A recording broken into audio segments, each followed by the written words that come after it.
Chuck était un cadre supérieur dans son entreprise, ce qui le rendait souvent très arrogant. Son arrogance est même devenue un modèle pour son fils, qu'il a imité. Cependant, après un incident avec un aveugle dans un restaurant, Chuck apprendra que faire preuve d'arrogance n'est pas bien. Dans sa volonté de se remettre de son divorce, il s'est plongé dans son travail et a veillé à ce que son fils comprenne ce qu'il considérait comme une véritable valeur. Chuck gagnait bien sa vie et il a accordé de l'importance aux choses matérielles tout au long de sa vie, même dans sa paternité. Chuck n'était pas le favori du bureau, mais il avait le sens des mots, et cela jouait en sa faveur.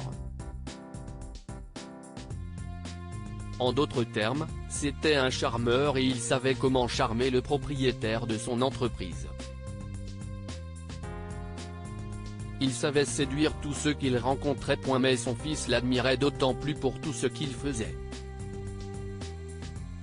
Il idolâtrait son père et pensait qu'il était le centre de la vie elle-même. Chuck était souvent grossier lors des matchs de football de son fils, faisant des commentaires tels que « Va chercher le ballon, espèce d'idiot. On jurerait que tu es un malheureux engagé », criait-il à l'arbitre.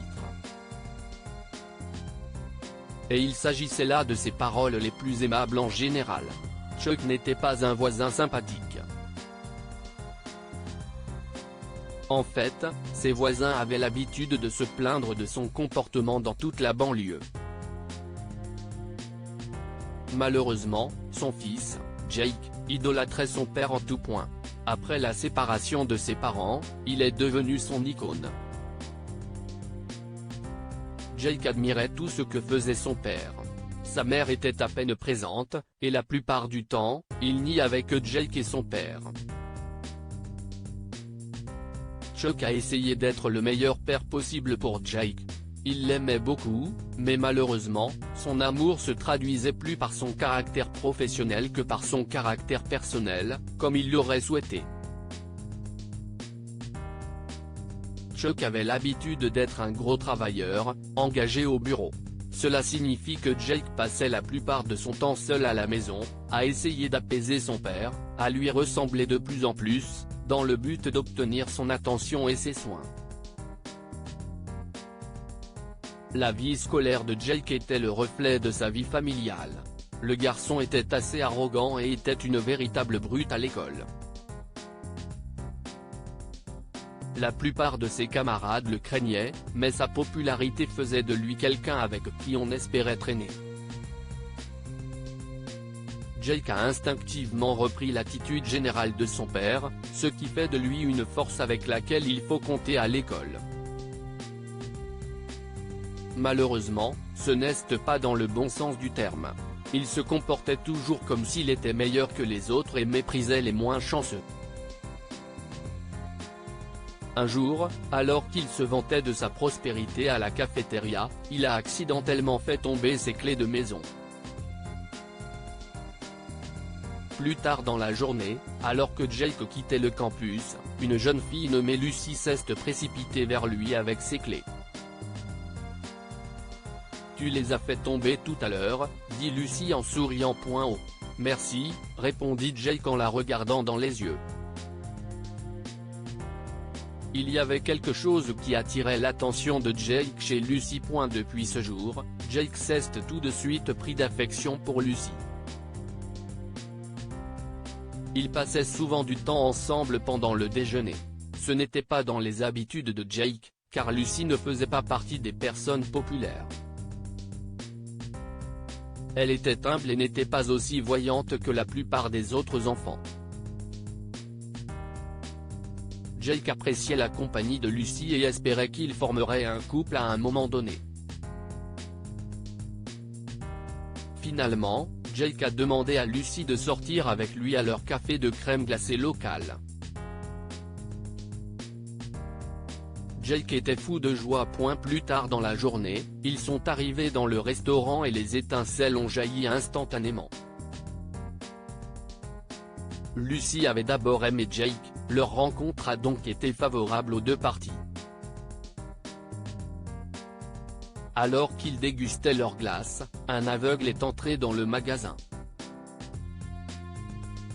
Il a commencé à se disputer avec le caissier à cause d'un malentendu. Je suis désolé, je ne savais pas et je n'ai pas vu. Je suis aveugle, proclama l'aveugle. Jake était enfin dans la même pièce que la fille de ses rêves. Au fur et à mesure que l'aveugle continuait, Jake devenait de plus en plus agacé. À mesure que le rendez-vous se prolongeait, Jake ne supportait plus les supplications de l'aveugle. Il a donc fini par craquer et s'est approché de l'aveugle. Pourriez-vous la fermer, s'il vous plaît, a lancé Jake. Me taire ? Mon enfant, je suis plus vieux que toi de 3 générations, lui répondit l'homme âgé.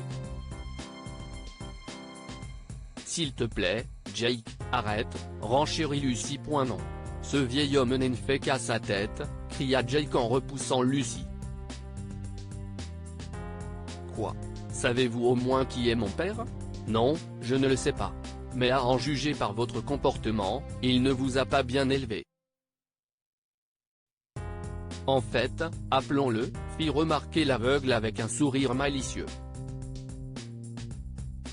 Jake appela immédiatement son père, furieux. Il lui raconta tout ce qui s'était passé, et son père partagea son sentiment, tout aussi irrité. Chuck insista pour qu'il allume le haut-parleur, prêt à crier à l'aveugle. Écoute, vieil homme. Excuse-toi auprès de mon fils et n'élève plus jamais la voix contre lui, compris ? Tu n'as aucune idée de l'endroit où je travaille et du poste que j'occupe, dit Chuck. Le père de Jake est arrivé 10 minutes plus tard, suppliant l'aveugle de lui rendre son poste. Il s'est avéré en fait que l'aveugle était le directeur de l'entreprise de Chuck. L'aveugle a remercié Lucy pour sa gentillesse et sa décence. Il l'a raccompagnée chez elle avec son chauffeur, et a aidé financièrement la famille de Lucy, tout en remerciant ses parents d'avoir élevé leur fille de cette façon. Que pouvons-nous apprendre de cette histoire ? On récolte toujours ce que l'on sème.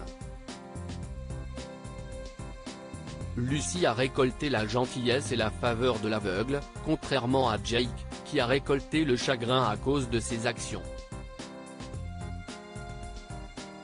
Donnez le bon exemple à ceux qui vous admirent. Jake n'a fait que transmettre ce que son père lui avait enseigné. Il aurait pu suivre une autre voie s'il avait reçu un meilleur enseignement. Partagez cette histoire avec vos amis. Elle pourrait bien illuminer leur journée et les inspirer.